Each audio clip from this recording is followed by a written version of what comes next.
is going on, guys? We are back in the shop and we got the Boss 302 engine. We got Brad's car pulled in, so it is time to finally put this thing in there. We got some new goodies to show off. We got the Vengeance clutch. We're going with the stage 1 on Brad's car. He has a 3650 with the 10 spline. So we figured we would try out the stage 1 with his build, and I'm very excited to see how that works out with his car. We got the ported Boss manifold, Boss cams, Boss 302, basically the entire setup, so this should be a pretty rowdy NA setup. We're going to stuff it in here, and I'm definitely really excited about it. So, as a recap, we have the BBK long tube headers. That's going to be allowing us to fit in the swap. Ported Boss manifold, 1320 junkie. We got the power by the hour accessory bracket system, so we have AC, power steering. That's basically the rundown. We're going to be pairing this with Brad's stock 3650 transmission. See how long it lasts. Hopefully long enough for me to buy a Magnum. Yeah. So, we have 2020 GT500 62-pound injectors. Those are some great budget injectors. I think they're $200 something new, and they sell for generally around 100 to 150 bucks used. So really, really good injector to use. In fact, I think it's better than the LU47 that a lot of people use. And these are the same injectors that we were actually running in the OG cars, so as you can tell, they work. Yep, making 650 wheel horsepower, 93 octane, no issues at all. Very good injectors.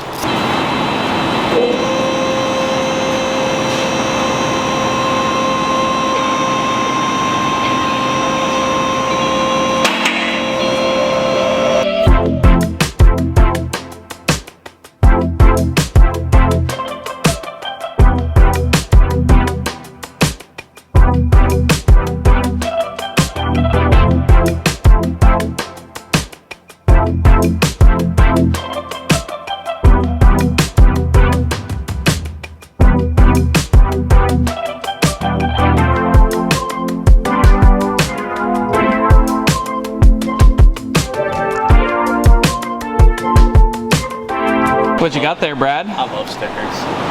This is a stage 1 Vengeance clutch. So everybody knows by now, if you don't, we put a stage 2 in the OG car. The OG car obviously makes a little bit more power than what I do, but as a base setup, very similar. OG car, we put it together, had a T45 in it. We went with what we believe was a stock Cobra clutch. It was very bad. It didn't last very long, so.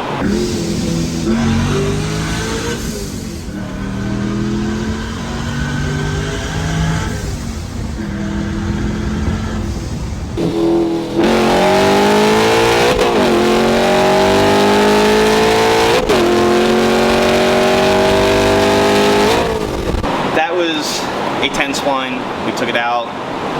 You all know we put the Magnum in, T56 with the 26 spline, and we went with the stage 2, so it could hold up to 850 horsepower, which is more than what that car should be doing until we decide to send the rods to the moon. Yep, 850 wheel horsepower. Right. Now, this stage 1 is still a twin disc clutch, so you have the nice drivability, really smooth engagement, and this one can still support 750 wheel torque, which is a lot. It is.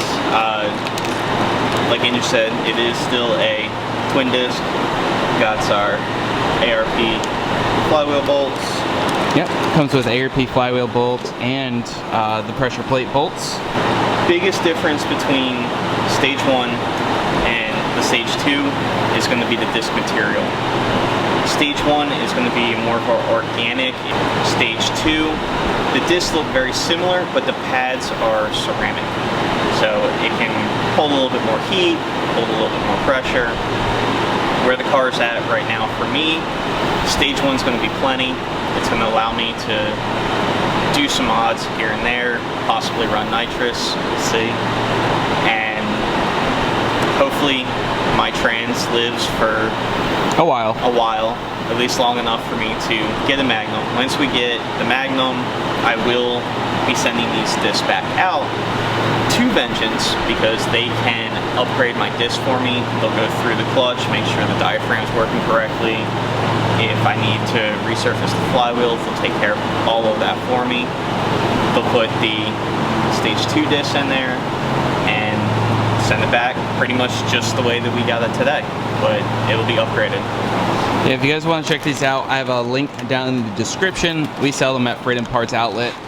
We've actually sold quite a bit now, and we were waiting to kind of get our feedback, and these things are awesome. They're a really good price point for a really high quality clutch. Obviously there's some cheaper clutches on the market, and Brad and I have both tried them over the years, and these have been our favorite clutches. 1 to hold power, 2 drivability, and then it's just a really nice unit and made in the USA.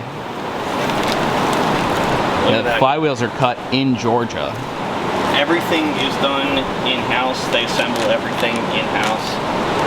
And if you're not following Vengeance or Parker, follow them. Parker is constantly putting up videos of the whole process of making these clutches. He had one not too long ago where they showed them cutting the flywheel out of billet stock, and it's awesome.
For the intake manifold. So sick.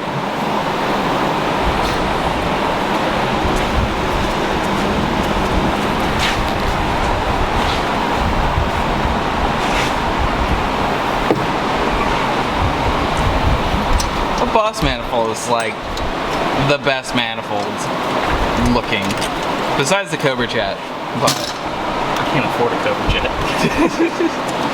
Cobra Jet costs the same as Power Adder money, so. Not right. And it's only good for what, 10 horsepower? It's, I mean, if you're going max effort, it's cool. But that is looking pretty dang sweet, dude. Is it gonna clear the hood? I'm worried about back here, but I think putting the spacers on, it might have just cleared it.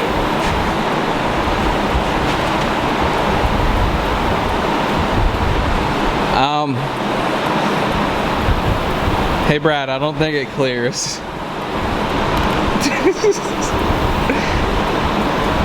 have to do what them lower boys do.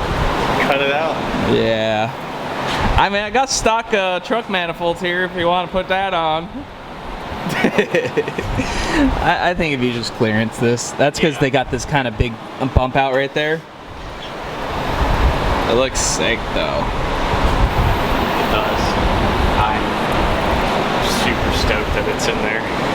Oh yeah. So hit the like and subscribe because I need to buy a Dremel. Oh yeah, our Dremel broke. It did more than break. That thing just stopped. I think it burnt up. Unalived itself. All right, so engine, trans, intake manifolds in. Now for the fun part is kind of figuring out all the little fun stuff that goes along with it. Brad has, I think this is a 2.5 to 3 inch true fiber cowl hood. Boss manifold's not clearing, so it's time to start cutting. I think Brad just traced it. Actually, most hoods have this little bubble right here, and looking online, looks like if we just cut that out, we should have plenty of clearance. We used the UPR K-member spacers, but that intake still sits super high. So you can also look at the Cobra here.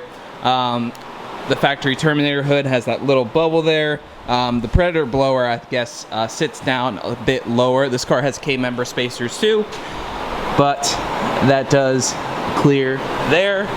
And then you can look back over here. OG clears, but OG has a 4-inch cowled hood.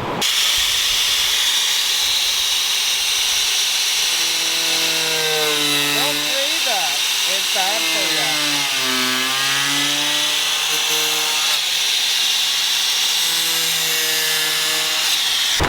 All right, will it work? Let's find out.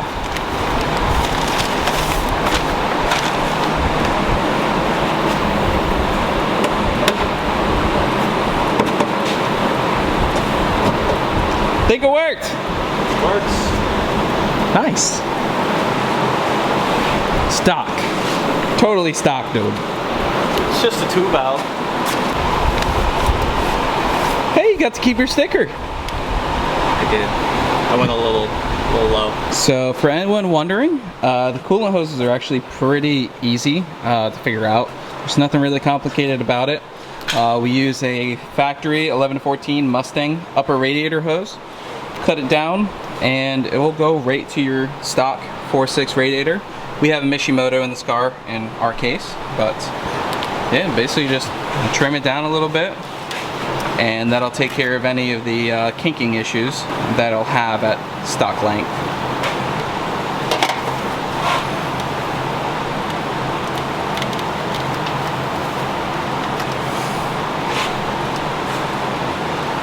Might still need to cut some more length out of it.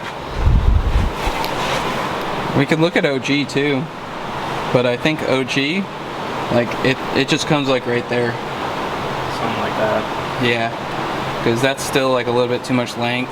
It would work, but it'll be cleaner if it's like right there. All right, so boss engine is in, trans is in, clutch is in, drive shaft's in, coolant lines. Somewhat random. Yeah, I am so freaking excited. I think we made some good progress today. We made excellent progress. I wanted to at least get it into the car, doing all the little extra stuff, putting the drive shaft in, getting some of the cooling stuff taken care of, trying to figure out power steering, which I'm running all the stock lines for it. So only issue we're having right now is the lower line. I think we're going to try and source the same one that we had on the Cobra. Yep.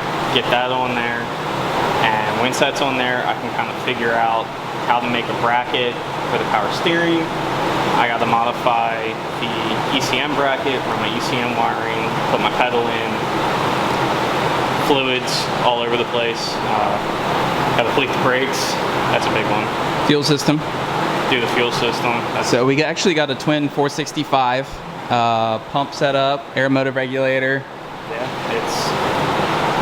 it's gonna be decent for what it is. It should support pretty much everything I have. Looks pretty sick. It looks really good. So happy. Yeah, I mean, it should be running in a couple weeks. Yeah. Work on it a little here, a little there. Get it done. Yeah. It's come a long way in one day. Oh yeah. And I mean, from the two valve setup, we have doubled the horsepower, so. Pretty much, yeah. I mean, she was quick for a 2-valve, so I'm excited to see where we get with this engine and the setup that we have. Once everything goes in, do the 500-mile break-in and start letting her eat. Oh yeah. Alright guys, make sure you hit the like button. Comment down below if you're excited to see Brad's build finished up. So should have it wrapped up here pretty soon. And that looks freaking sweet. So hit the like button, subscribe if you are new, and check out Brad's Instagram, Red Bullet on IG. And we will be back with more on this thing.